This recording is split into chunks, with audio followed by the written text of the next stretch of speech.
Thanks for being here. Subscribe to Cheating Stories Best, so you don't miss new stories.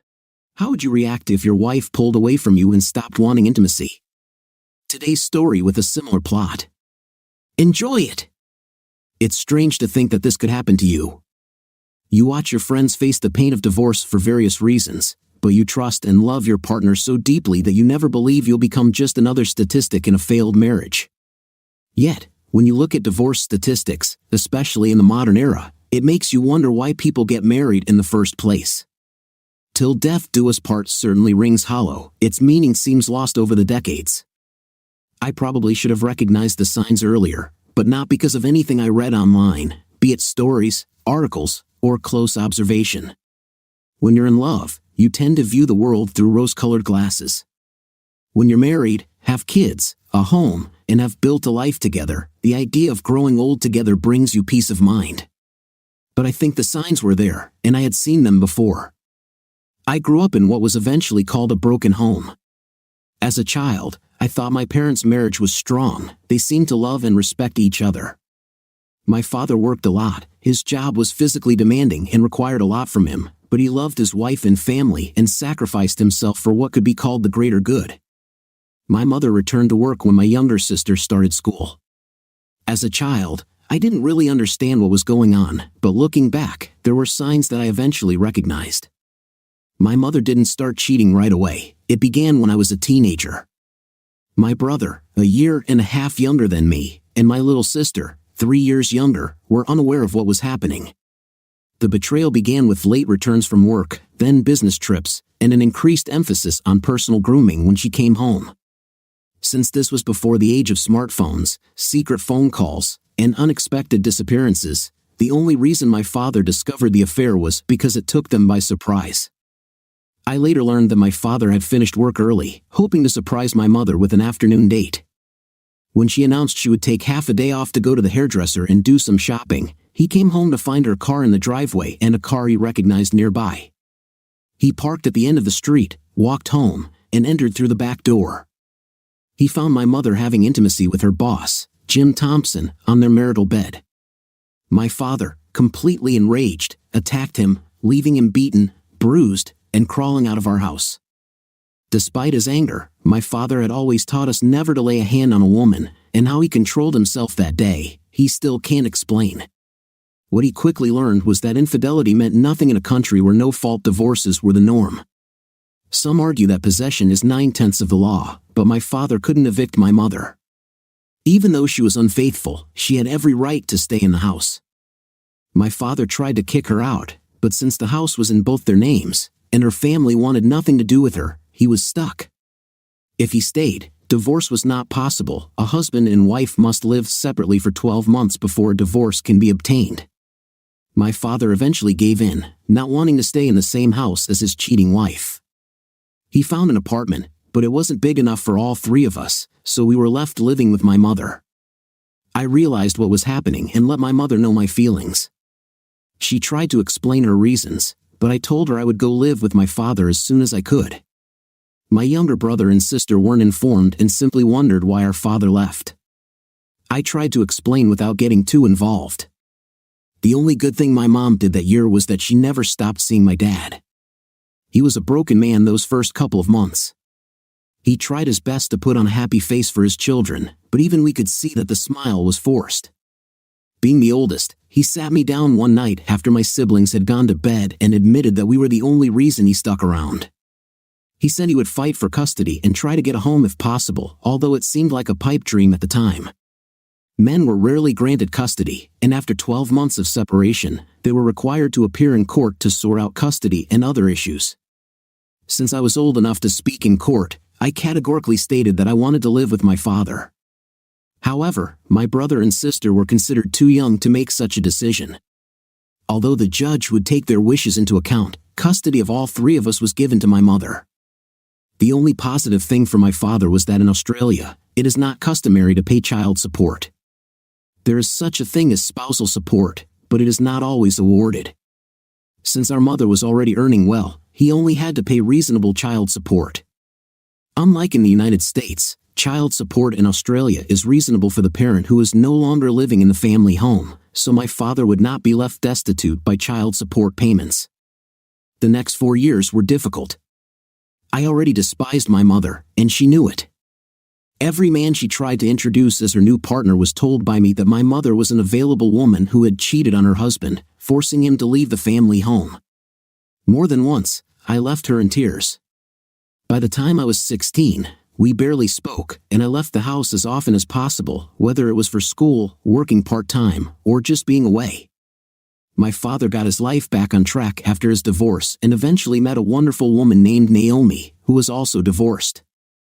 I supported their relationship, and she soon came to love his 3 children as if they were her own. She had her own daughter, and we treated her like a sister. Despite the heartache, I was glad that my father had found love again, even though I knew he was hesitant to marry again. Naomi seemed to understand this, so she was happy to move in together, and they eventually rented a house and formed a de facto relationship. As soon as I turned 18 and graduated from high school, I moved in with my father. I hated leaving my siblings behind, which was the only reason I stayed until that age. By then, my relationship with my mother had become unbearable.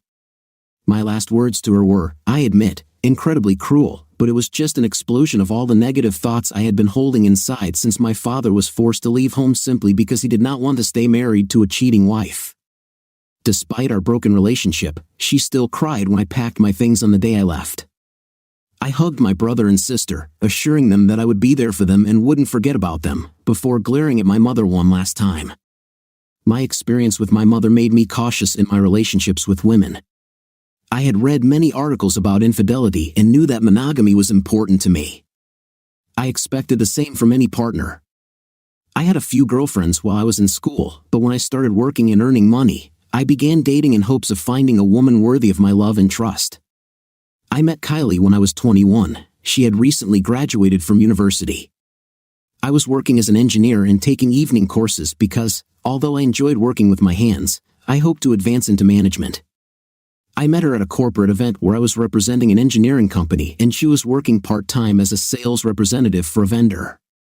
We hit it off immediately, and by the end of the day, I had her number in my phone with a promise to call her. Hot date? Mark, my roommate, asked. He was one of my best classmates, and we agreed to live together to save on rent and bills. Something like that, I replied, grinning. Dave, is this the girl you met at the conference? I finally got the courage to call her and grin at Dave. I just waited a couple of days so as not to seem too impatient. Trust me, she was very excited on the phone when I called and really wanted to meet as soon as possible. After a bit of aftershave, I thought I looked fine. In any case, it was better than looking homeless. Even though I had a decent job, the money wasn't much, but I was quite comfortable. We agreed to meet at a city bar and go from there. I usually didn't have dinner or drinks on the first couple of dates. There are too many stories of women looking for free food, with the man paying and never hearing from the woman again. Walking into the bar after parking the car, I saw her sitting on a stool. She was already sipping her drink, looking into my eyes from across the room. When her eyes lit up and she smiled, I think my heart started beating a little faster. She had gorgeous shoulder-length blonde hair, brown eyes that sparkled in the low light, a lovely little nose. She was quite slender with small breasts, although I did notice her perked butt. As we chatted at the conference over a couple of drinks, we gradually got to know each other. Her role at the corporate event was temporary, as she admitted she was hired mainly for her pretty face to attract men. She laughed, admitting it was true, but it made her feel like a piece of meat. I had so many married men hit on me, she added, and it was disgusting. I understood her point. I knew my own mother cheated, but both intimacy were equally bad about cheating. Out of curiosity, I looked up statistics online, and the fact that so many men and women admitted to extramarital affairs literally dropped my jaw in shock. What made it worse was that, according to many articles, Australia is known as a nation of cheaters. But you were a perfect gentleman, Mark added, taking my hand in hers. You didn't try to inspect my small breasts or heel point. You looked me in the eyes the entire time and remained completely professional, at least until you asked for my number. You were the only real person there. I hope you're free. I put my hand over my heart and raised my other hand. I swear I'm single. Ask any of my friends." She smiled and squeezed my hand again. "Good, because I have a good feeling about you. I've been fooled before." We agreed not to rush things. For the first few weeks, we met for coffee or drinks. It was at the end of the third night of drinks when we kissed for the first time. By then, she knew about my parents' marriage. She hugged me tightly, and for some reason, it made me feel better. When we kissed, I just knew it was right. Meeting her gaze, I had the feeling she was thinking the same thing. Drinks turned into dinner, and a week later, she was already in the apartment I shared with Dave. He had his own girlfriend and spent most of his time with her, so he was often away. A month later, she confessed her love to me. I responded in kind, and a relationship developed rapidly since then. Once she found a permanent job, we began discussing serious issues such as moving in together, buying a house, marriage, and children. By that point, even though what happened to my father was still on my mind, Kylie had completely won my heart, and that was all that mattered. She was a joy to be around, and she admitted she wanted more than anything to be a wife and mother. Before we got married, we decided to buy a house together. Luckily, this was before the housing boom that swept Australia, particularly Sydney. However, due to her lack of work and bad credit history, which she told me about, she could not co-finance the mortgage. I couldn't get a mortgage on my own, and no bank would offer me one. So, my father offered to partner with me, his salary supplementing mine. I didn't realize how much this would save me in the future, but at that moment, Kylie was very grateful to him and almost cried when he told her she was now just another daughter to him. Her parents, meanwhile, absolutely adored me, so when I proposed just 3 months after moving into our new home, everyone was thrilled. When we announced our engagement and wedding date, marrying Kylie was the happiest day of my life up to that point. I married a woman I considered my soulmate, and she often told me that I was her soulmate in return. Walking toward the altar, I was probably smiling like a fool. She started giggling as I took her hand, and we were both overjoyed to finally commit ourselves to each other. It was not a church wedding, it took place in a park with a marquee nearby where the reception was to take place. Our honeymoon lasted a week on an island in the Pacific Ocean, sun, sea, sand, and endless intimacy. Not surprisingly, we realized she was pregnant soon after. 9 months after our honeymoon, she gave birth to a beautiful baby girl. 6 months after giving birth, she was ready for her next baby. 18 months later, she gave birth to our son. After 3 months, we agreed that 2 children were enough. We both had what we wanted. To my surprise, she didn't want me to get a vasectomy, just in case we changed our minds. She simply agreed to go back on the pill, as it never bothered her, and life continued as normal. She was a homemaker and mother until both of our children went to school. Once our son started school, she resumed work, although she only worked during school hours. Once both of our children were in high school, she returned to full-time employment. By the time we were both 45, I had become a regional manager for a national utility network. I traveled occasionally but rarely left home for more than one night. She had established herself in her property career by running her own office, although she sometimes had to report to the head office in the CBD. Our daughter Charlotte left home to live with her boyfriend, a sweet young man who was already devoted to her. I assumed wedding bells were looming on the horizon. Our son Stephen was still at university, living in a student house close to campus. I was aware of his varied intimacy interests, but Kylie and I supported him regardless of his life choices. We had been married for over 20 years at that time. I thought we still loved each other just as much as the day we exchanged vows. My eyes never shied away, hand on heart. I could look at another woman but never considered doing anything since I had given my heart to Kylie and didn't want to break that trust. But I couldn't avoid it. What happened to my father has always stayed with me. I should have known better. I should have seen the signs. When I finally realized the truth, I knew I would have to take certain steps to prepare for the inevitable. You just never think it will happen to you, do you? Do you think she's cheating on you? Dave asked, hearing the surprise in his voice. Dude, she loves you to death. What the hell is going on? I was blind, Dave. I thought that when Steve left home, our relationship would go back to what it was before. For months, she really couldn't get enough of me. To be honest, she brought me to that point a couple of times, saying I would faint from pleasure and leaving her sweaty and flushed after pleasuring her all night. But I began to notice similar behavior to what my mother exhibited toward my father. Just thinking about that still makes my blood boil. I haven't seen her much in the last 20 years. She attended my wedding, and it was only because my father intervened. By then, he had already married Naomi and had really moved on. He told me to be the bigger person and invited her. I didn't need to involve her, but not inviting her would have made me the bad guy. I gritted my teeth and sent the invitation.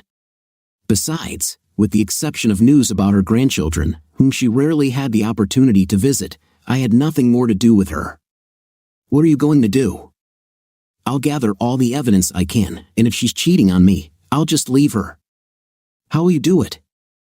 I have my ways. She's become more secretive over the past few months. I should have noticed it sooner, my own stupid mistake, but that's what I get for trusting. Once I realized what was happening, it was probably too late to do anything, so I was preparing for the inevitable. I have an appointment with a private detective on Monday morning. All I need to know is if she is cheating on me. I don't need pictures or videos, just anything that will help my case. It's a pity that in this country you can't get divorced because of infidelity.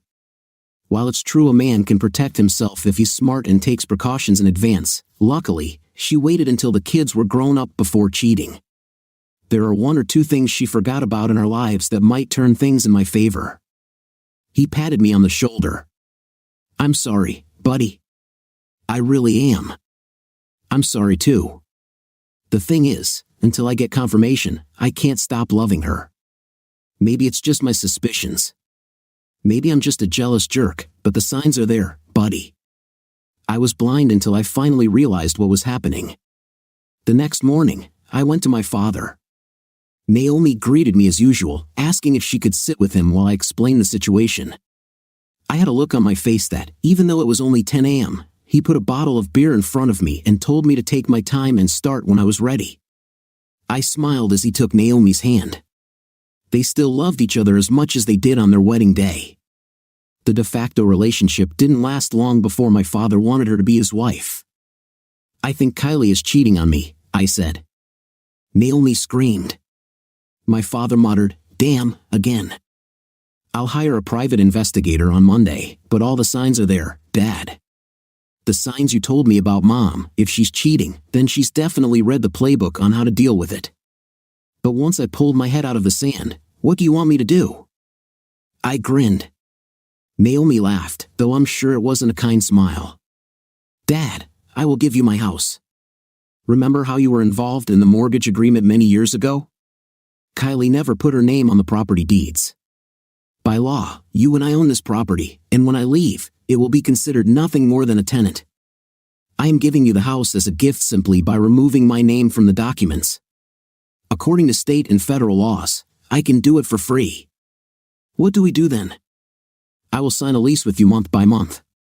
Once I end our marriage, if that happens, you can deal with Kylie. Although she will have some tenant rights due to living in the property for a long time, we will explore how you can legally evict her with a court order if necessary. Unfortunately, due to the plan I have in my head, I will not be present. Have you thought this through, Mark? Naomi asked. Kylie and I discussed monogamy and fidelity before our wedding. She knows about my mother. I warned her that if she ever cheated on me, I would not forgive her. I don't care if it happens once or 100 times, if you're involved with someone else, you're breaking the vows we made and thus the marriage contract. Although a no-fault divorce means I can leave easily and won't have to pay her a dime, no alimony, since the children are adults and there is no spousal support, as she earns the same amount of money as I do, thank God we don't have those crazy child support laws like in some states in the US. It's maddening to think that a cheater might get a part of my salary just because she can't keep her legs together. I took a sip of my beer and looked at Naomi. Sorry, I got a little angry about that. I just hope I'm wrong. Back home, Kylie was in the living room curled up on the couch, watching a movie. She smiled at me as always, her eyes lit up when I appeared. Where have you been? She asked. Just needed some advice from my dad. About what? Work, perhaps a new opportunity will arise. The problem was that I only had suspicions, no concrete evidence that she was cheating on me. If she did have a connection with someone, it was someone she didn't see every day. I knew that the days of spontaneous girls' nights out would be one of the last straws that would break the camel's back, but that hadn't happened yet. There were only occasional late returns from work, but I also had those. If she had any suspicion, she might have thought I was cheating on her on those rare evenings when I was late from work. When she got into bed that night, she snuggled up to me like she always did, whispering how much she loved me. It hurt my heart to think that she was lying to me. Perhaps she loved me but needed something or someone new. If that's the case, we'd get a divorce, and she could have this new guy. I'd read fictional stories about wives who, for one reason or another, turned into promiscuous women by having intimacy with many men. The thought of my beautiful wife being involved in such things almost made me want to vomit. Until I had proof, I had to trust her. It's the old saying, trust but verify. So when I whispered back that I loved her, I still felt it in my heart, but the thought of her breaking our marriage vows was almost unbearable. The next day was Monday. I left the house first to go to work. Every morning, we had breakfast together. Then I brushed my teeth, and she always gave me a kiss on the lips, a real kiss, not the kind that married couples usually give after years of marriage. In the morning, it was still the same. She beamed, saying that she loved me and wished me a good day.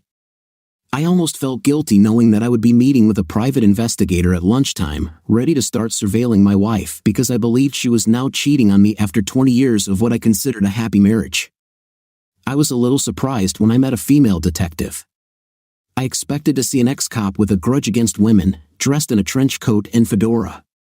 I guess I'd watched too many old movies. She noticed my surprise and smiled as she explained the process, what the services included, and how much it would cost. Will she notice if the money is transferred? No, we have separate accounts, but we have a joint account for bills and other household expenses. What makes you think she's cheating? I explained what I saw my mother doing, the same behavior that my father discovered and which my mother eventually confessed to. I then described the current situation. How is your intimacy life going? She finally asked. Have you noticed any changes in her behavior? Yes, they're subtle, but they're there. You know the term red flags? She nodded, and I chuckled. Not enough to hold a communist parade, but there are enough of them for me to be concerned and suspicious. She explained what they had to offer, including phone tapping, video surveillance, personal surveillance, and all sorts of activities, some of which she admitted might not stand up to scrutiny, meaning they might be considered somewhat illegal. I had to explain that this was not a permanent scam unless I completely buried my head in the sand. I didn't know if she was meeting someone at lunchtime, if it happened when she was late from work, or if it was just casual relationships when she wanted variety and intimacy. I had to admit that I didn't know and just wanted to know the truth. They gave me some time to think and said I could call on Friday to start tracking early next week. It was difficult to refuse intimacy with my wife. I still didn't know the truth, but the thought of sharing her with one or more men was a complete turnoff. I could pretend to be sick, but I chose to be honest. I just wasn't interested. I knew it upset her when I rejected her advances. Finally, she asked if I was stressed at work. I was really stressed about something, so my agreeable but grumpy response seemed to satisfy her curiosity. She clung to me as always, whispering that she loved me. On Wednesday, I called the detective agency, asking them to start immediately. I needed to know because it was starting to drive me crazy. I wondered if it was all in my head. It's not surprising that so many spouses who find themselves in the position of being deceived suffer psychological trauma from this. In the end, although I paid for their services and they did find incriminating evidence, it only took a month of me refusing my wife for her to finally show her true colors. By that time, I was reading literature every day about cheating spouses, whether men or women, all the signs of cheating, how they mislead their partners, and what spouses can do after the breakup of a marriage. I was already prepared. I started putting things into the car, including what was called a getaway bag. Work knew I was ready to move. I just needed to set a date. My father now owned our home outright. No mention was made in my wife's lease, and with a lot of luck, she would be on the street within a couple of months. It was Friday when I returned home at the usual time. I usually found Kylie in the living room, watching TV and holding a glass of wine. When I walked in, we would usually order takeout, talk about our week, maybe plan the weekend, cuddle, and then head to the bedroom. Friday nights had always been wonderful. When the kids were finally out of the house, we made love constantly, sometimes barely stopping until Sunday. Instead, I heard her busy in the bathroom. I almost laughed to myself. The situation was so cliché. I grabbed a beer from the kitchen before sitting down on the couch. You never think this will happen to you. I waited in almost complete darkness until she appeared. I expected to see her in a provocative little black dress. Instead, she wore a bright blouse, a short skirt, tights, and heels. She styled her hair, put on some makeup, and wore jewelry. She looked stunning. Too bad it wasn't for me. I knew right away that this was so cliché. Oh, Mark, I didn't know you were home. I came home at the usual time, Kylie. You were clearly too busy getting ready for what you were going to do. Where are you going? She took a deep breath. I'm going out tonight, Mark. With John from work. Why? It's just a work thing. It was a blatant lie. I knew who John was. He worked at her company's head office. He was married, had children, and was similar in age to us. I'm not sure what she expected me to say, but the moment had come when a man simply washes his hands of the situation. If she expected me to beg or plead, she clearly didn't know me at all. She knew my position on monogamy and fidelity. Standing up, she met my gaze as I walked toward her. I stared at her, and she eventually backed down. I smiled as I walked into the kitchen. Aren't you going to say anything, Mark? No. She probably had no idea how prepared I was. I guess we were both good actors. The only difference was that I didn't break her heart with all those lies. Okay, good. I'll be back later then. We'll talk. I didn't say anything but followed her to the door. She stopped and looked at me, looking more unsure than I had ever seen her.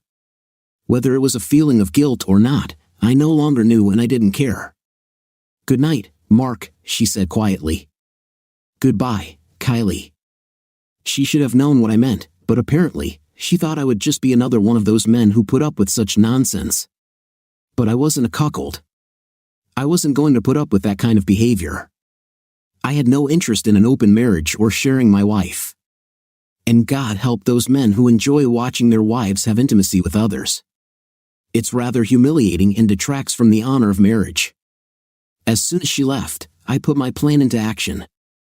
I grabbed my getaway bag and packed another suitcase, putting them in the car. I went online and thanked the heavens that everything can now be done through an app or online. We had very little debt, just one credit card each, which I paid off and canceled immediately. I paid the upcoming bills and then transferred most of our savings from our joint account to my own. I left her enough to cover a month or two's rent and bills. After that, she would be on her own. Possession is 9/10 of the law.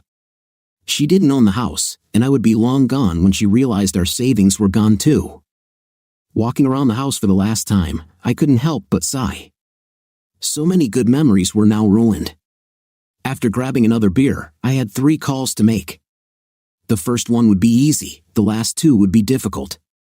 Dad, it's confirmed, she's cheating on me. She even admitted that she's going out with another man tonight.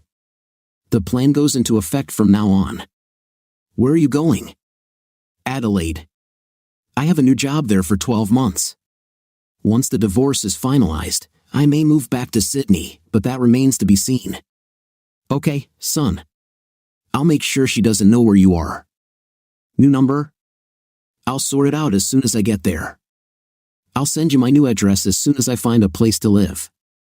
Be careful on the road and don't do anything stupid. Dad, I'm just leaving my cheating wife. Unfortunately, both father and son sound a little sad this time. You didn't do anything wrong, Mark. Just find comfort in what you're doing, and soon you'll be able to move on. Just know that Naomi and I love you. Call your kids. I'm calling them next. Good luck, son. We'll talk soon. Calling my kids was the hardest thing I've ever done in my life. I called my daughter first. She will always be Daddy's little girl. When I explained the situation, she started crying on the other end of the line. It broke my heart to hear my little girl cry because her daddy was crushed. I assured her that I would always love her, but I would be gone for a while. I promised to email her all my new details once I was settled in, but I wasn't planning on telling anyone just yet. As for my son, he showed the stoicism one would expect from a young man. He called his mother a cheater, and the only question he had for me was what I was going to do about it. "I'll find out where he lives and send this to his wife," I admitted. "She deserves to know the truth. Besides, I have no desire for revenge." "Steve, this is not fiction. This is real life. I'm heartbroken right now, but all I'm going to do is wait for the divorce and then somehow rearrange my life. I'm only 45, 46 when the divorce is finalized. What about counseling? Can she request it? Marriage isn't the same here, and neither are the divorce laws, Steve. You've read too many stories based on the laws of the states.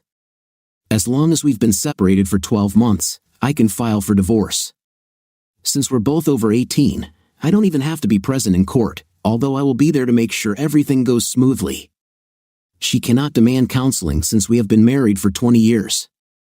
Well, I'd be careful, Dad. You know how trials can happen. If she makes her case convincingly enough, then I'll just present my evidence to the counselor, put the pictures in front of them, and ask them if they will stay married to the woman who deceived them. Okay, Dad? Well, take care of yourself and keep me posted when you get settled into your new place. I think Mom will come see me. She knows I'll protect you. Thanks, Steve. Talk to you soon. That's it. I wrote Kylie a short letter explaining that I was leaving and that she would hear from my father soon. I didn't explain why. I left that as a little surprise. I also mentioned that I had already called our children and told them the truth. Just like my father, she could tell her parents that I left, but if I started receiving insults or requests for reconciliation, I would send them proof. My last act was to take off my wedding ring and put it on the coffee table, along with the letter and all the evidence. These were copies, as I kept the originals in case I needed to use them for any reason. As I got into the car, I didn't know whether to laugh or cry, but I felt all the stress I had been feeling melt away. I drove away from home, booked a hotel room on the western outskirts of the city in preparation for my trip to Adelaide. I had 2 weeks to get there and get my life organized, so I took my time, thinking I'd be staying in a few country towns that tend to have little more than a pub, a post office, and a police station, usually all in one building. I arrived in Adelaide a week later. At the office where I would be working, I was greeted by several people I recognized from previous corporate conferences. I already knew my responsibilities, so knowing that I was a stranger in their city, they took me out and showed me around, suggesting areas to consider for housing. I lived in a hotel for a month while I organized a place to live. I ended up choosing a modern 3-bedroom apartment in North Adelaide after doing my research and finding out that it was one of the best areas in the city. I wasn't interested in purchasing, as the average price was high, although not as high as in Sydney. My goal is to eventually return home to Sydney after 12 months. After I settled in and changed my number, I informed my father, siblings, and children about my new circumstances. Charlotte immediately called, wanting to come visit. I missed her terribly, and I arranged for her to fly out for a month. My son was finishing his studies, but since Christmas was only 3 months away, he would come to see me then, as he could stay for a few weeks. As for my father, he kept me updated on what was going on with Kylie. Do you know? She didn't come home until the next morning. I didn't cancel the private detectives until the next day because I was wondering what she was doing that night. They went out to dinner, and it was quite romantic. Then they spent the night at a hotel in the city. I didn't need to know anything else. I thanked them for their efforts and paid them, as their services were no longer needed. Well, I heard through third parties and also from her. She came home to find your engagement ring, your letter, and the evidence. She called me, your children, and her family, being hysterical. You obviously didn't answer the phone, and I know she sent you emails. Any call from her went to voicemail and was deleted. I marked any email from her as spam. Well, that was just the beginning of her problems. I showed up at her door a week later and presented the lease we had signed, then showed her the papers that you gave me at the house. Her face went pale when she realized that everything was completely legal. I gave her 3 months to find suitable housing, and if she doesn't leave, I'll call the police to evict her. She's still living there, but I know she's looking for a place to move. Did she ask about me? Of course she asked. Your family, your children, your friends, even your place of work. The guilt eats her up because she ruined 20 years of marriage. Did she explain to anyone why? Not really. Of course, she apologizes, but I heard the same nonsense from your mother. She apologized for getting caught, not for cheating on me. Cheaters always live in a fantasy world where they believe they didn't do anything wrong. The usual nonsense that it was just intimacy. I never broke our marriage for just intimacy, and believe me, from my 30s until my early 40s, I received many proposals. But I loved my wife and would never break our vows. I got a second chance with Naomi. Mark, give yourself time to heal, time to grieve your marriage, and when you're ready, open your heart to someone else. There are millions of good women in the world. Thank you, Dad. Love you. Son, take care of yourself. I was immersed in work and became distracted. I began traveling around South Australia, visiting various shops and suppliers, while using every weekend to explore different regions, especially the Barossa Valley. I discovered that my divorce made me a tough negotiator, unwilling to give an inch unless it benefited my company. At least my bosses were happy with my work and had already talked to me about the possibility of staying in Adelaide permanently. My daughter came to visit a month after I settled into the apartment. I met her at the airport, where she shouted "Daddy" and ran to me, hugging me tightly and spinning around. She immediately began to cry, whispering how much I meant to her and that after everything that had happened, I would be home again forever. She stayed with me for a week. Although I worked from home most of the time, but when I had a free minute, we chatted about everything under the sun. She told me that her mother had bombarded her with calls, trying to explain her side of the story. Although I didn't want to show her the evidence, I finally gave in and showed her the report I had printed out. When she finished reading, she was in a flood of tears and almost growling with hatred for her mother. That wasn't my goal, but despite my insistence that her mother still loved her, I had a bad feeling that it would take her a long time to forgive her, if ever. The day she left was painful for both of us, as I knew she wanted to stay with me just to keep me company. I hugged her goodbye for what seemed like hours before she had to leave. I could barely hold back my tears. During those months, as my marriage was crumbling, I was angry but not upset. I have to admit I had to cry in the car for a few minutes after my daughter left. It made me realize that I felt quite alone, but her visit also inspired me. I talked to her every evening. My son called me at least once every couple of days. My brothers and sisters knew what had happened. My little sister promised to come as soon as she could. My father kept me informed of everything that was happening. Even the guys from my old office in Sydney seemed to know some things, but mostly they just called to chat and make me laugh. 6 weeks before Christmas, lightning struck again. I was walking along the aisles of the supermarket, terribly bored. Grocery shopping was always an activity that Kylie and I did together. We made each other laugh, were silly, and it was always a good experience. I was reaching for a bottle of salad dressing, not noticing that a woman was reaching for the same bottle. Our hands collided, and we both turned and looked at each other. I'm sure my jaw dropped slightly when her cheeks instantly turned red. "Sorry," I said. "No, it's my fault. I didn't notice you. Please take the bottle, I can choose something else." "I can't just take it, it's the last one." I don't know where the confidence for the following words came from, but, "Well, take the bottle if you agree to have coffee with me later." I didn't know who she was, her name, or anything, but that touch sparked something in me. Just based on the way she looked, I wanted to get to know her better. I extended my hand. "I'm Mark." She smiled as she shook my hand, noting how soft the skin of her hand was. "I'm Jennifer." "Do you often meet women in supermarkets, Mark?" "No, you're the first." "And are you sure?" "I'm free, if not, I'll cancel my invitation." "If so, I hope you say yes." She was a brunette with hair that fell almost to her shoulders. Her bright blue eyes were hidden behind a pair of thin black glasses that sat on her cute little nose. Her lips were full but real, a face of classical beauty. I didn't know her age. I wanted to appreciate her figure but restrained myself, although I guessed that she was about 6 inches shorter than me. I don't know what she thought of me in response, but the smile suggested that she liked what she saw. I'd like to have some coffee. Why don't you give me your number? After I gave her my number, she sent me a message. I'll finish shopping in about half an hour, then I'll really need to get it all home. But I can meet you in a couple of hours if you want. Are you local? Yes, I live nearby. What about you? Same thing. I hate traveling far just to shop. Tell me where you are, and I will meet you there. As she pushed her cart forward, she placed her hand on my forearm. See you soon, Mark. I hadn't been on a coffee date in a long time. I heard the bell and met her gaze. I saw pain in her eyes, just like in mine when I looked in the mirror. I'll text you when I get home and tell you where we'll meet.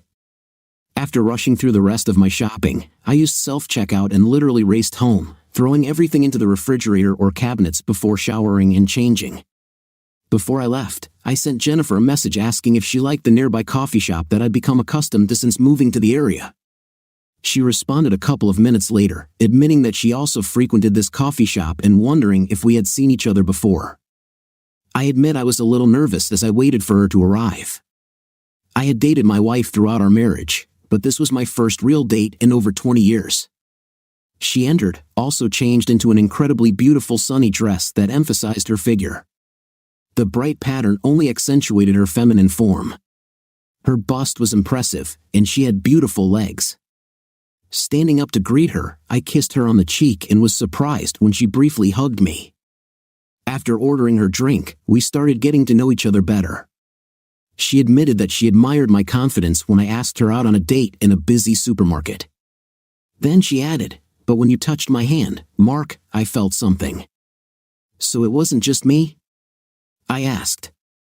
She blushed but nodded. No, I often read about such things, but I thought it was just fantasy.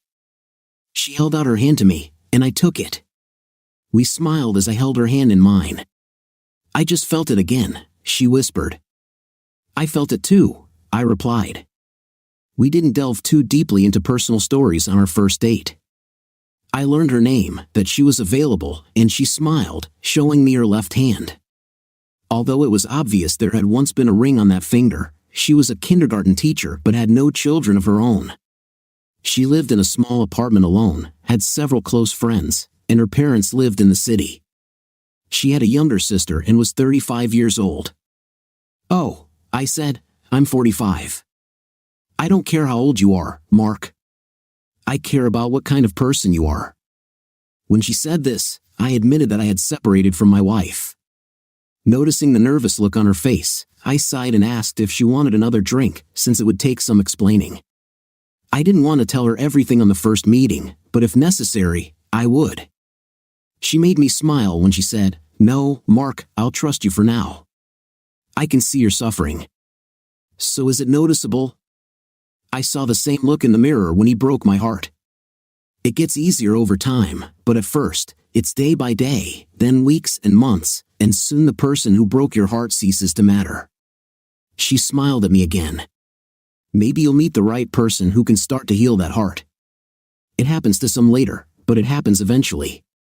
My father said the same thing. Your father is a wise man. We finished our second drink and headed outside, walking to her car. There was that awkward moment, not knowing whether to kiss her, hug her, or just wish her luck. When I hugged her, part of me didn't want to let go. I couldn't imagine finding someone I liked again so quickly. I think we were both reluctant to break the hug. Call me this week, Mark. I'd like to talk to you again. What about tonight? I asked. She laughed, and it felt like a blow to the heart. You can call me whenever you want. I called her that night and then every night. I didn't want to interfere with her regular week as a teacher, but I asked if she would like to go out to dinner on Friday night. When she said she would be glad, I literally danced around the apartment after I hung up. I hadn't felt such joy for a long time. At the conference on Thursday, more than one person commented on my cheerful mood. Everyone knew about my divorce, so they immediately assumed that I had met someone. I didn't want to smooth things over, but I told them that I enjoyed the coffee date and that I would be having dinner with the same lady next Friday. I added that I'm not interested in casual dating. I date one woman at a time. If it doesn't work, I'll try again with someone else. The restaurant I chose had rave reviews online, but I had never been there. It was a casual place, but the food was said to be excellent.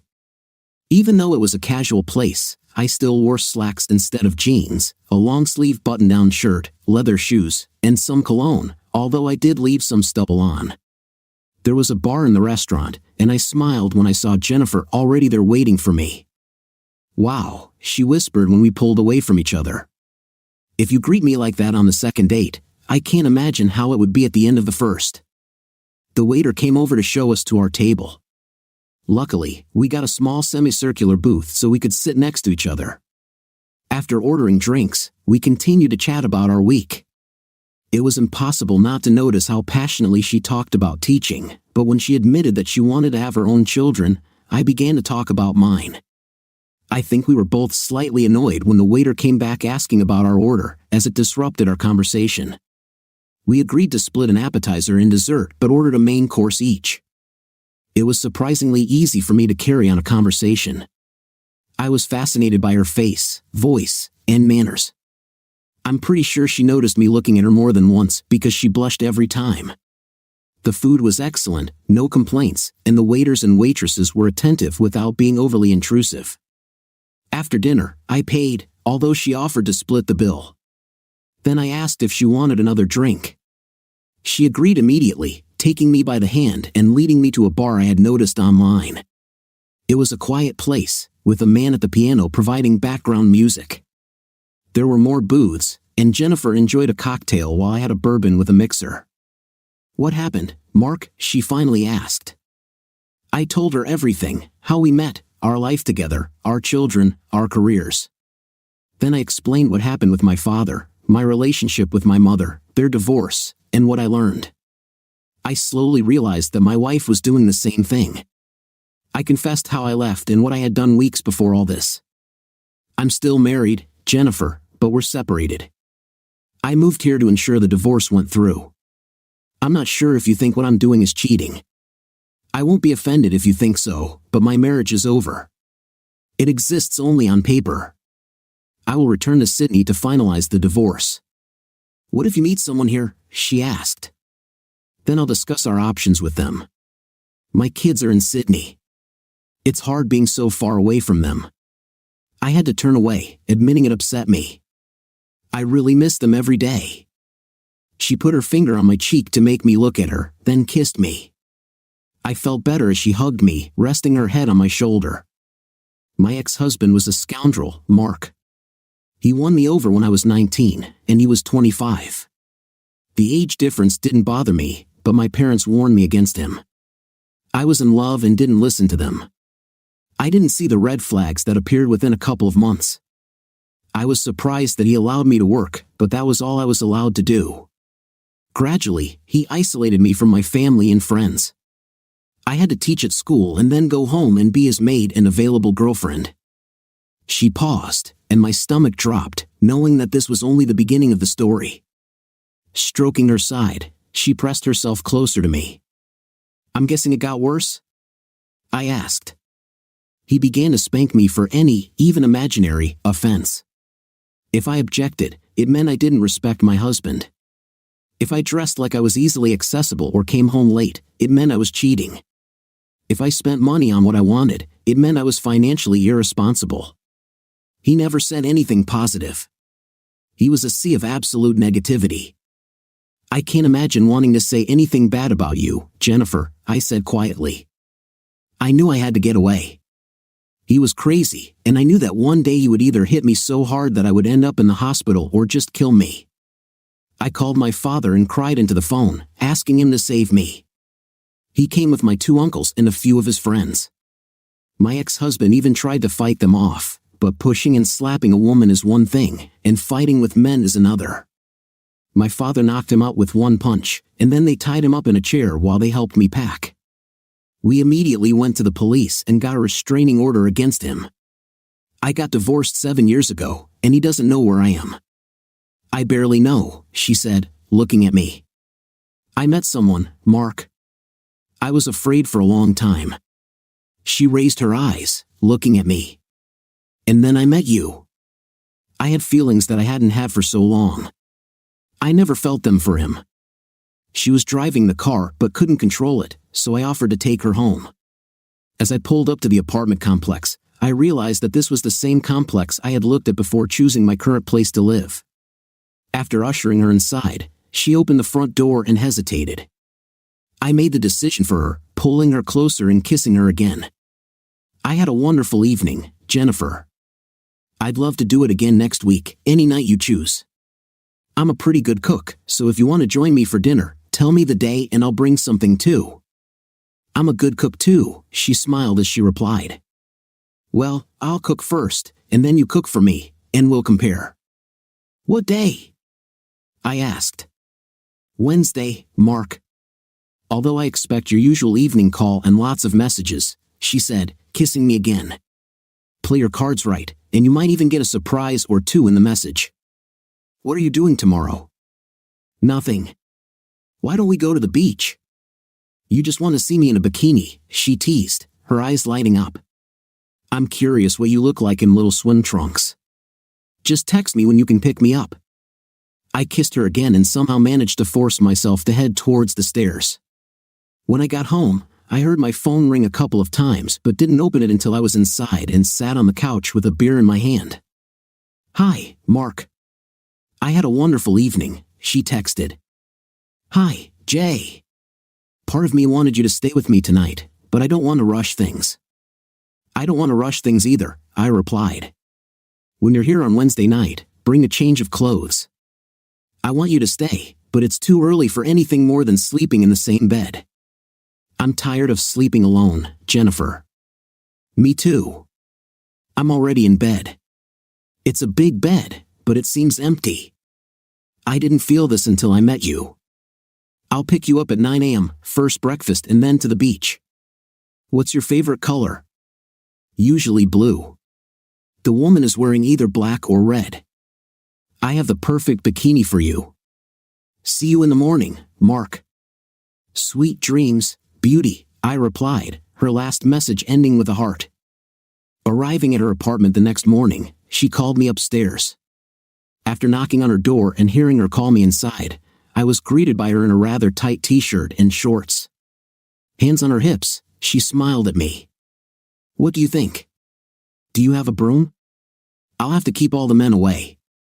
Her smile widened before she disappeared, returning in a t-shirt and shorts.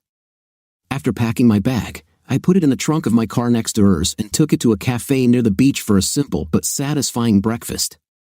By the time we were ready to sunbathe, the beach had already started to fill up. Jennifer, are you implying that you like this? I whispered in her ear.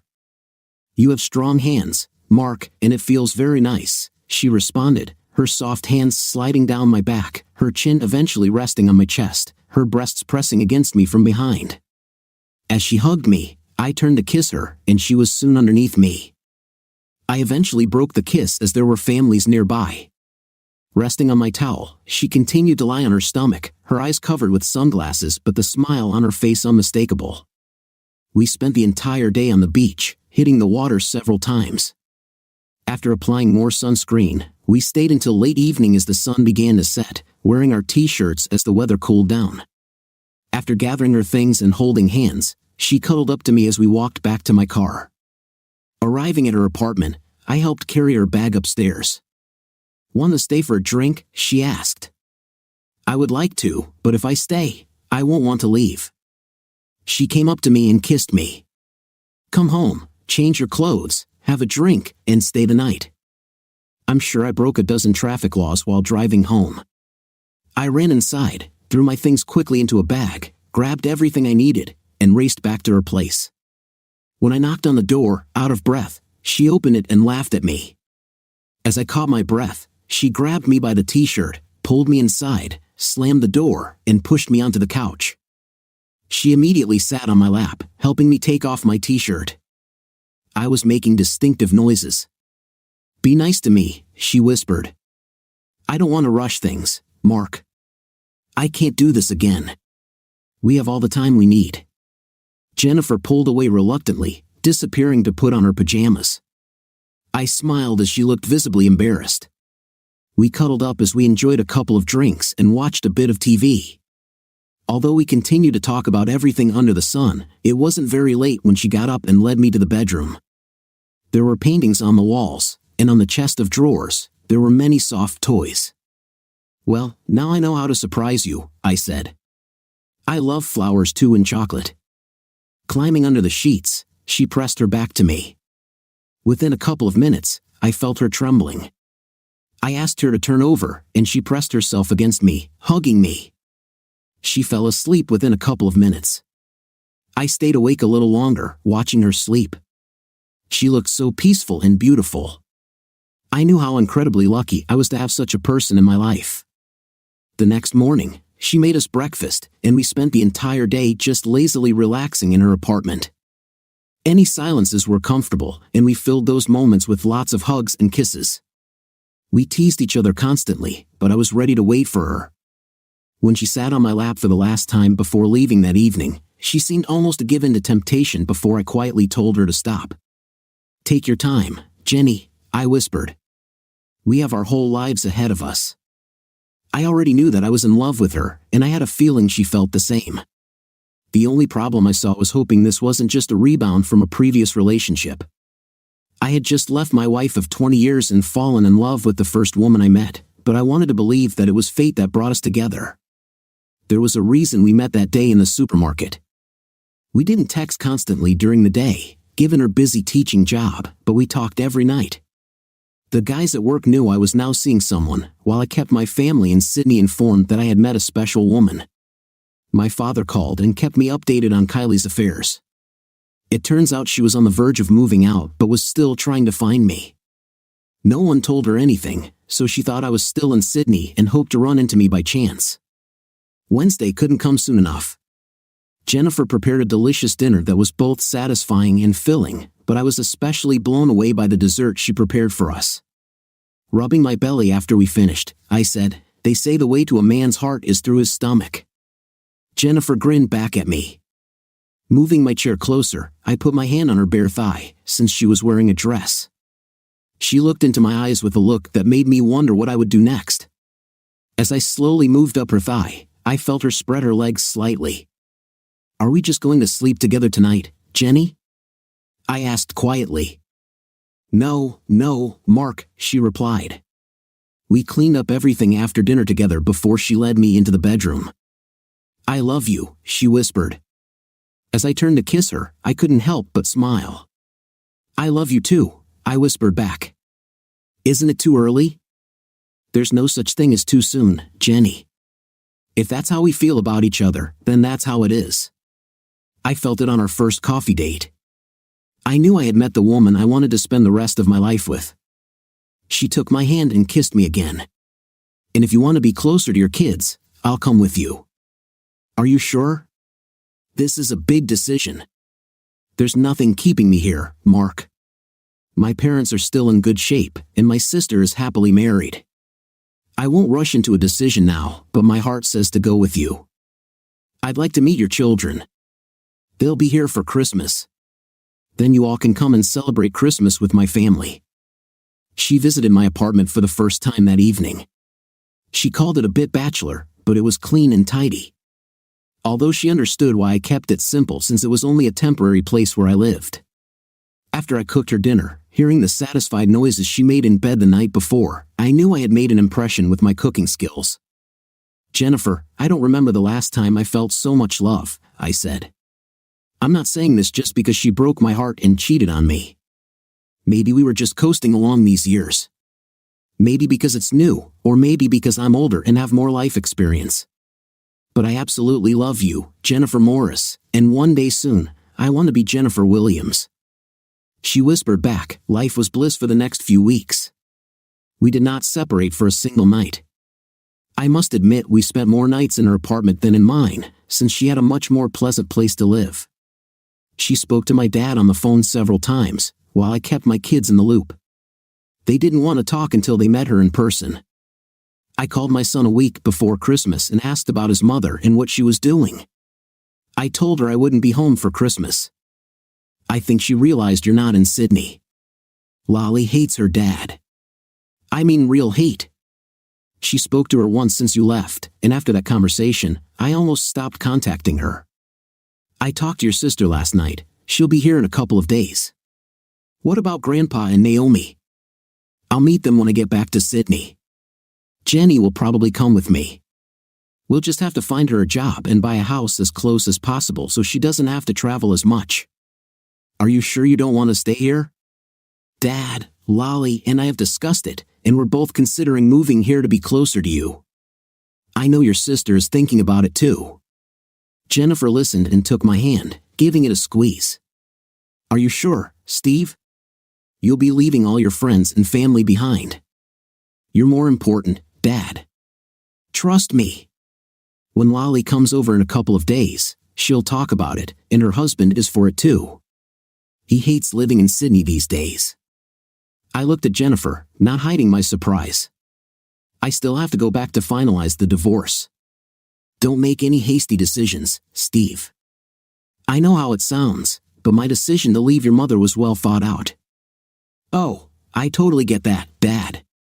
As much as I care, screw her. She's still trying to convince people that she didn't do anything wrong and that it's your fault for leaving. Jennifer went with me to the airport the day my daughter arrived. She brought her husband, Tom, but as soon as Charlotte saw me, she dropped her things and ran to me. It was like those days when I would pick her up from school and she would be very happy to see me. She cried again for a few minutes, and when I introduced her to Jennifer, they both soon burst into tears. Tom and I looked at each other and shrugged helplessly. The next day, my son surprised me by knocking on my apartment door.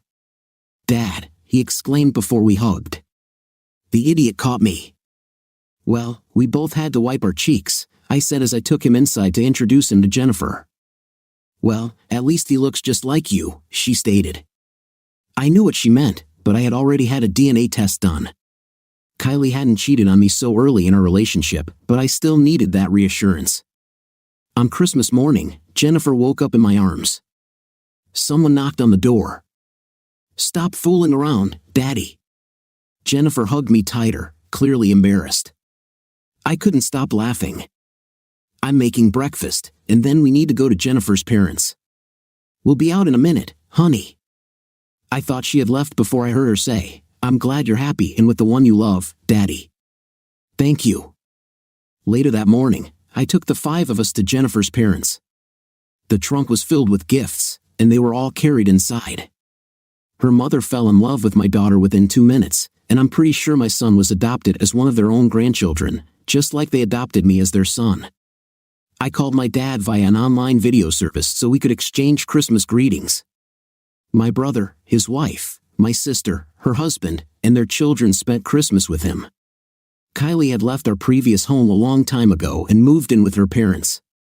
The news that really surprised me was that her former partner was kicked out of the house by his wife, who used evidence to ensure he was fired for gross misconduct. Apparently, my wife held onto her job as best she could but was demoted from a management position and lost quite a few mutual friends who couldn't forgive her for cheating on me. It was a wonderful day, and my kids took lots of photos for their social media accounts. I had long since lost interest in anything like that, considering it a waste of time, but I soon received messages from several old friends who contacted my father, asking if he knew my phone number. Many people were curious about what happened, so I kept my answers simple. Others gave me information about Kylie, even though I told them it simply didn't matter. After 12 months, I would file for divorce and return to Sydney to see it completed. Christmas with Jennifer and her family was fantastic.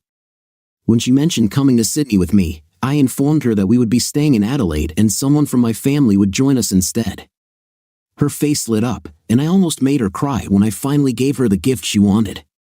It was too early to propose, considering I was still technically married, so I bought her a gorgeous necklace and bracelet combination. She immediately put them on and whispered that she would wear them as often as possible. After we had lunch, her father offered me a beer, and we ended up in his garage where his old sports car was sitting. Taking off the wheels, he said, I haven't seen Jenny this happy in a long time, Mark. Part of me thinks that escaping Adelaide will be good for her, but would you be happy to stay here forever? I would stay here for her, and my kids will both move here to be closer. How long will it take for your divorce to be finalized? A few months at most. I was honest with Jennifer about everything from the beginning. I take it she did you dirty? Yeah, maybe up to 6 months, although I only had concrete evidence in the last few weeks before I pulled the pin. He shook his head. Damn, I read about all this cheating nonsense. Why get married at all if you can't keep your legs closed or keep your dignity in your pants? Have you ever heard of cuckolding? The look of disgust on his face said he knew exactly what it was.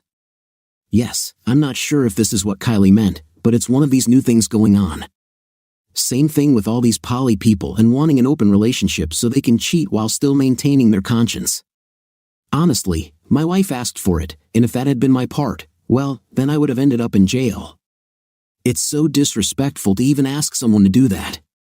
Jenny's ex-husband was both cheating and abusive, I said. What he did was violence that she needed to escape from. She barely knew about the betrayal because it was violence she dealt with daily. He slept with everyone, she just didn't bother to mention it because violence was something she dealt with regularly. He squeezed my shoulder. She loves you, Mark. Just don't break her heart, please. I'm not sure I can handle another call like this from my little girl. He took a sip from the bottle, looking away, and added quietly, I almost killed him, Mark. He hurt my little girl. The only person who stopped me from killing him was her. She didn't want to see her father behind bars. I love her more than anything in the world, Dad. He smirked, already calling me son. I have suffered greatly myself, so we both carry wounds in our hearts and souls. We help heal each other. We stayed late. My daughter drove us home because I drank too much. Back at my apartment, my kids went to bed, and Jennifer dragged me into our bedroom. If it was good, then she liked New Year's Eve even more. I told my kids to have fun while I took her to a hotel downtown. After dinner and drinks, I walked her back to our room, where a bottle of champagne and snacks were chilling. But she knew what we were here for. Helping her take off her dress and enjoying the underwear she was wearing, we made love all night. After a couple of hours, we finally stopped and Jennifer snuggled up to me. As always, I asked, any wishes for the new year? More than one. Do you want to hear them? Certainly. I want you to live here with me, Mark. I want you to propose to me as soon as your divorce is approved. I'm already looking at rings. She held me tighter. I want a baby, she whispered. Stop taking the pills as soon as we're ready. She looked at me in surprise, and I couldn't help but smile. Jennifer, we are going to get married and start a family. I'll stop taking the pills in the morning of the day we decide to start trying, although I'll need to talk to my doctor about it. I'll let you know when I'm fertile. My children left a couple of days later. I hated leaving them, but once I explained that I would probably stay in Adelaide if they joined me, they promised to start looking at their options.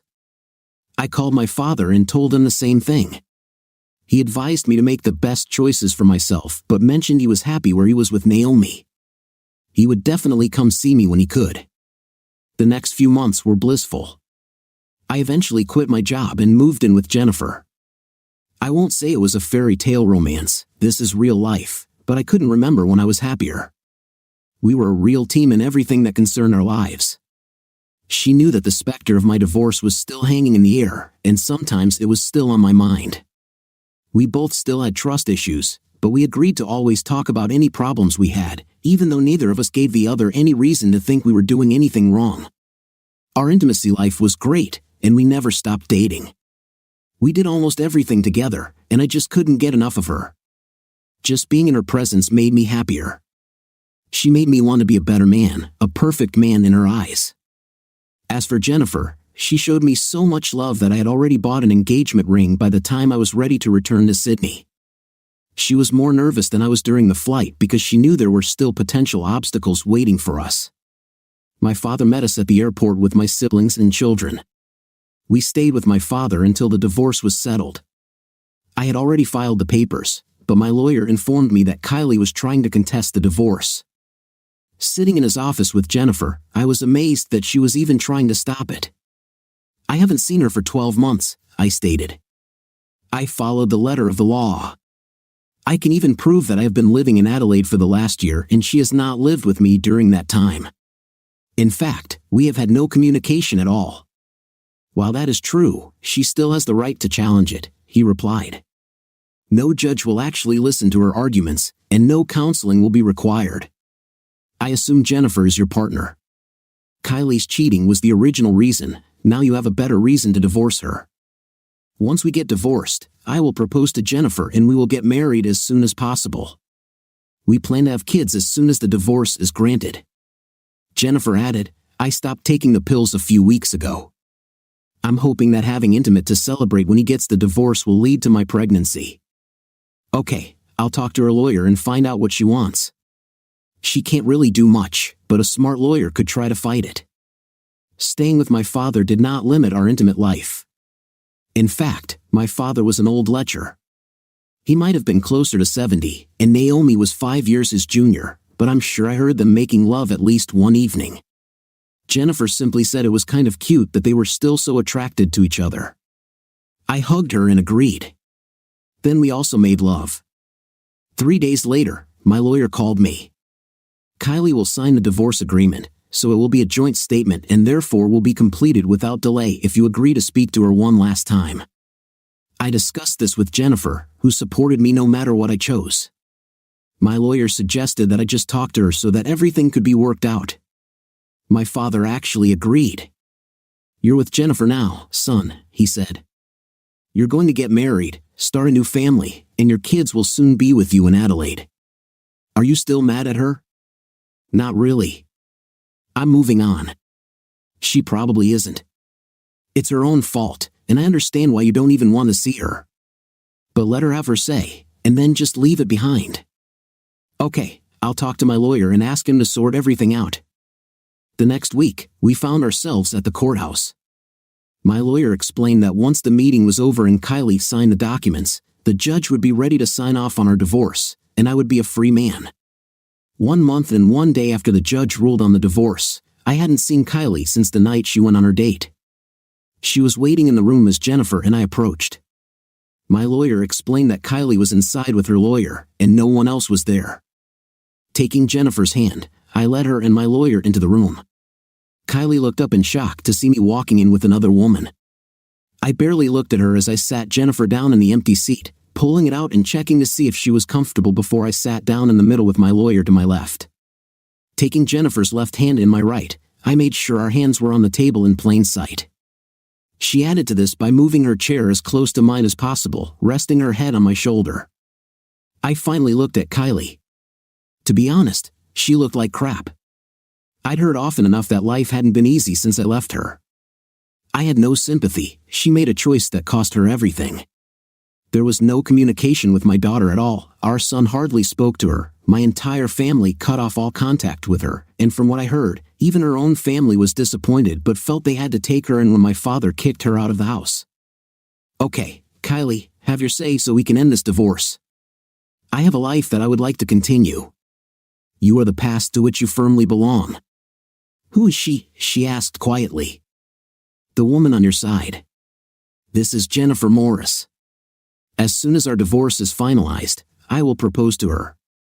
Soon, she will become Jennifer Williams, and I will naturally answer yes to his proposal since I want nothing more than to be his wife and the mother of his future children. I smiled for a moment, although I didn't take my eyes off Kylie. Once she says yes, we will organize a simple wedding ceremony. With any luck, by the time we get married, she will also be carrying our child. I knew it would hurt to hear all this. I still knew that I would soon become an ex-husband, and the pain in her eyes was real. You've progressed quite quickly, she stated. It wasn't me who cheated, Kylie. It was you. I remember leaving evidence. You never let me explain. I went out that night, and you didn't say anything. You didn't fight for me. I didn't have to fight for you because I was your damn husband. So, in the end, you weren't worth fighting for. You cheated on me, Kylie.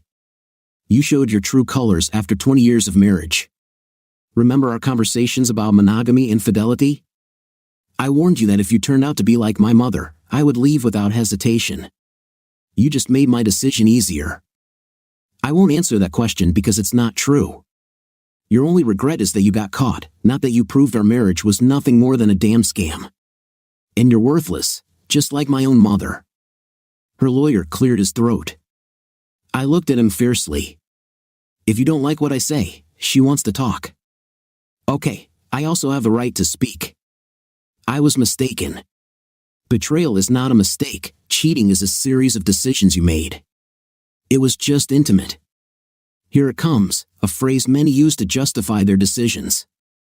Sorry, but most people associate intimate with love, and considering you were my wife, I should have been the one you had intimate with, not some creature you work with. We discussed this before our wedding, Kylie. I warned you what would happen if you cheated on me. The thing is, you forgot that my mother cheated. As soon as I pulled my head out of my heel point, I realized what you were doing. So, it was just collecting evidence. If you had said no that night, would you still have left? Yes, I would have left anyway. I wouldn't have left the same way, but what you did that night was so disrespectful that you deserved everything that happened after. You took all our money. Consider this compensation for 20 wasted years. I stopped and shook my head. No, that's not entirely fair and not entirely correct. You gave me our 2 children. It wasn't wasted. I also made sure they were mine. This upset her. I never cheated on you. Then no, you just became an easy girl. Later, you sold our house. No, I gave it to my father. It's still in his name, and he's renting it out. He already told me he'll sell it and give me most of the money so I can buy another house where I live now. You didn't even give me a chance, Mark. Because you don't deserve it, Kylie. Where do you live now? It's none of your business. I don't want you to know this information. The day I left, you stopped being important to me. Our children have grown up and can choose who they want to be with on special days, be it birthdays or holiday periods. She fell silent because she knew that nothing she said would change my mind. Just sign the papers and move on, Jennifer stated. He hasn't seen or spoken to you in 12 months. He's moving on. He loves me, and I love him. We're going to get married, have our own family, and grow old together. You threw it all away. I held Jennifer, whispered that everything would be fine, and that I would never let her down. He owns my heart, and I know that I own him. I didn't mean to, Kylie said, meeting my gaze with tears. I kept my face still, tears wouldn't work on me this time. I still love you, Mark. Good for you, I replied coldly. The tone made her almost jump. I don't hate you anymore. Don't be fooled by the cold tone. I just don't care about you. You stopped being my problem the day you let another man touch you. We sat in silence until her lawyer finally cleared his throat. Kylie, it's clear this isn't going anywhere, her lawyer said. Just sign the papers and end this farce. He's made it clear he's going to get married again. No judge worth his salt is going to stand in the way of that. Your marriage is over. Your children have grown up, and you have no more common assets. It's all over. Sign the papers and move on. He took the papers out of the folder and placed them in front of her, offering her a pen. Kylie met my gaze, and at that moment, she began to cry. I knew her well enough to know that she was genuinely upset. Rubbing her cheeks, she took the offered pen with a trembling hand and glanced at the documents. At the bottom, she signed and dated the papers. Is my presence necessary in court? I asked my lawyer. No, Mark, you can go. You will receive the divorce order in the mail. Great, then we're done here. I got up, and Jennifer took my hand as I led her out of the room. I'm sorry, Mark, I heard Kylie cry. I will always love you. I appreciated the apology, even though it meant nothing more to me. It was too little, too late. As for those last 3 words, I'm sure she still loved me, but I didn't care. The woman I loved was currently holding my hand, and in a month and a few days, she would become my bride. Walking outside and down the street, my dad, Naomi, Steve, and Charlotte were waiting for us at the coffee shop. With a gesture of my head, I indicated that we were moving on to the nearest pub as I wanted a drink. After purchasing a round of drinks, We sat down at the table, and I recounted the conversation. They smiled as Steve admitted that he probably talked more, saying everything he wanted to say. "How did she look?" Charlotte asked. "Like crap," I said. "Definitely looked older than her age. Definitely worth the upgrade." Jennifer whispered in my ear, "Did she sign the papers?" I nodded. We clinked glasses and drank beer. "I went through the same with your mother," Steve said. "I'm sure everything Kylie told you is what she was trying to tell me." "Was she trying to blame me?" Steve asked. "Yeah, the old 'it was just intimate' line. What the hell is with these women who claim it was just intimate?" Charlotte wondered, almost to herself. "I married my husband, and I wouldn't dream of cheating on him just for intimate. If I want intimate, I'll go to my husband and make sure he satisfies me when I'm horny." She stopped and blushed, realizing she had just said that in front of her father and grandfather. We looked at each other and burst out laughing. "Well said, girl, well said," exclaimed my father. "Words to live by." "Every time I feel horny, your grandfather doesn't stand a chance," Naomi stated. "And if he needs a little chemical help, he knows there are other uses," Naomi added. "Naomi, this is my grandfather," Charlotte exclaimed. "He's not dead, and neither am I. I'm 65 years old and still quite capable of good intimate," Naomi retorted. "Your grandfather met me at the right age. He was still a lecher, and I was almost constantly horny. But as soon as we met, we made a promise to each other to treat each other well. We both experienced failed marriages due to cheating. I'm just glad it's almost over," I admitted. "I don't like that I'm just another divorce, but as I said in the room, cheating is unforgivable. Honestly, those who decide to deal with this have nothing but praise. Maybe if your children were 10 years younger, I would have felt trapped. But then I looked at my father. It was difficult, but he always had my support. We stayed in Sydney for a couple more days while I talked to my family about their plans. Charlotte and Tom immediately agreed to come to Adelaide. Stephen was still evaluating his options but would likely join us. To my surprise, my sister suggested that she too come with us. Having dinner with her when she arrived alone, I learned that her marriage was also over. "You can stay with us until you figure this out," Jennifer offered. "Any family is welcome. You're my family now, and my family is yours now too. I'm selling a house here, and we'll make a lot of money from it," I added. "House prices in Adelaide are much more reasonable than here, so we're going to buy a bigger property with rooms to fill with little people," Jennifer suggested, taking my hand and placing it on her stomach. "Soon I will be carrying our first child." "How many children do you want, Mark?" she asked. "As many as you want, Jenny. I love being a dad." A month later, I received the divorce order, which stated that my marriage to Kylie Daniels was officially dissolved, since she did not keep my family name. I never heard from her again, but through the grapevine, I learned that she left Sydney 6 months after our divorce was finalized. From what Stephen told me, as he was the only one still speaking to her, she headed north to Queensland to start over. After that, I stopped asking, and Stephen stopped telling me, because I no longer cared what she did. 2 days after receiving the divorce order, I proposed to Jennifer on the beach in front of our families. She could barely say a word and nodded as I placed the engagement ring on her finger.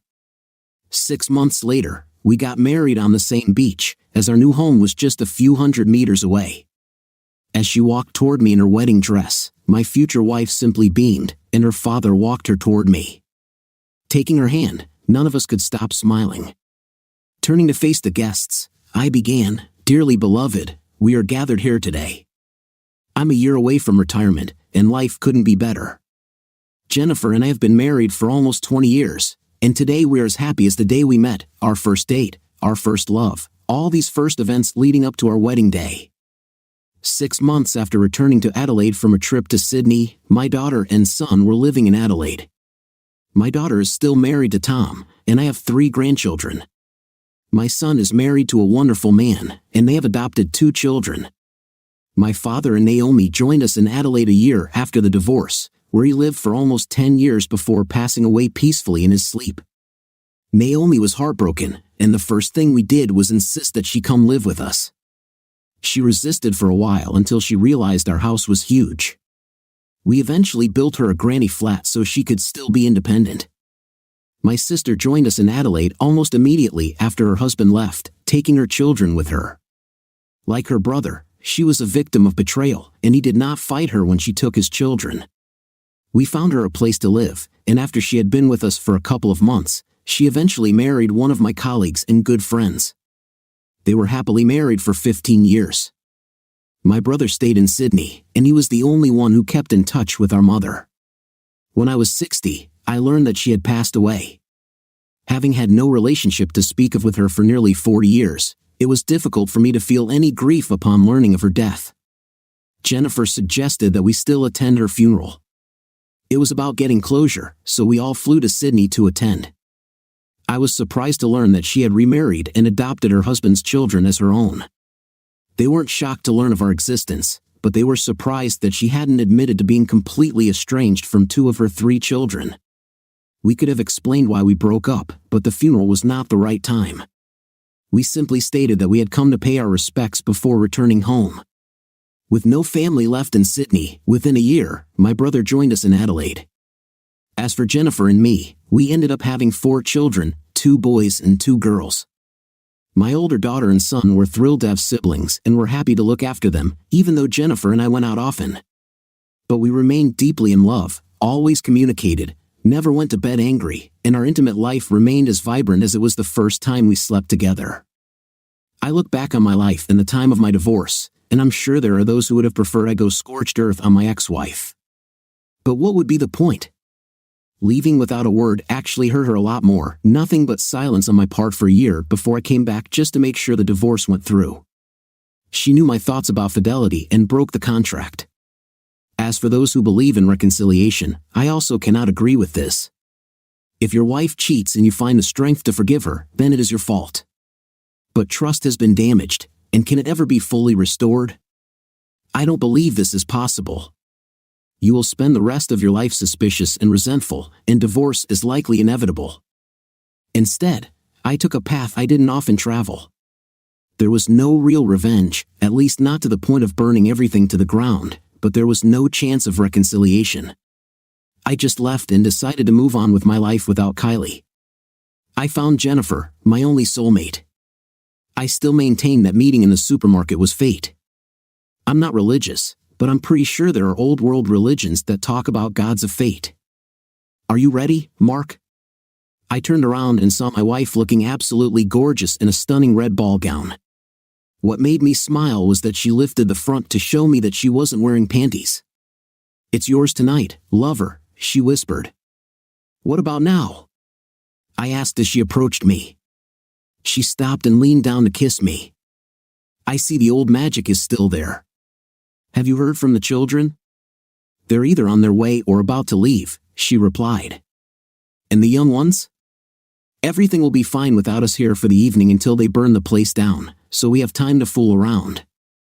She smiled at me, pressing herself against me as I held her tightly to my body. "I love you, husband. I love you, wife. Many more years of happiness, I hope so. Well, maybe we have a few minutes to make love before we have to go. I'll tell the kids we're going to be there for a while, they'll understand why." "Damn it, we're just going to be late," she was making distinctive noises. I still can't say no to it after all these years.